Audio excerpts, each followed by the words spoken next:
Le 1er janvier 2014, une date que Bulgares et Roumains attendent depuis 7 ans.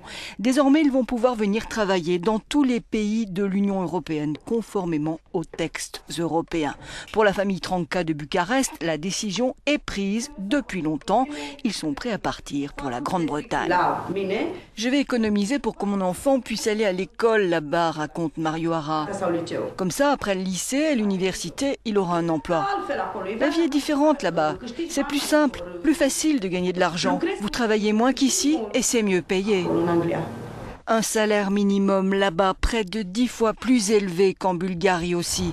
Selon un récent sondage, 3 à 4% des Bulgares majeurs pourraient migrer dans l'Union après l'ouverture totale du marché. Bizer, chauffeur, veut aller à Londres aussi. La vie là-bas est normale, les salaires sont meilleurs qu'ici, dit-il.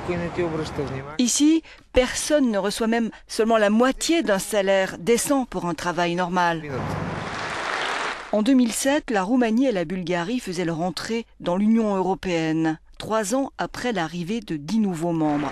Mais l'UE leur impose un délai de 7 ans avant de leur accorder la liberté de circulation des travailleurs garantie par l'article 48 du traité européen. Car les deux pays sont parmi les plus pauvres de l'Union, avec les plus bas niveaux de PIB par habitant.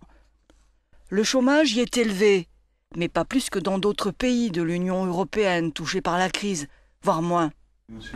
En Bulgarie, 70% des aspirants au départ auraient moins de 30 ans, 74% auraient une formation secondaire et supérieure. Rosen, graphiste, souhaite lui aussi aller au Royaume-Uni car les opportunités dans son domaine sont plus importantes. Il explique qu'il ne craint pas les campagnes médiatiques contre les vagues de migrants là-bas. Avec des qualifications comme les miennes et le niveau intellectuel dans ces secteurs, cela ne va pas entraver mes plans, assure-t-il.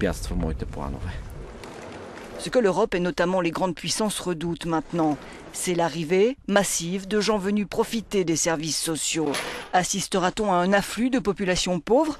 Pas nécessairement si l'on regarde ce qui se passe actuellement en Allemagne.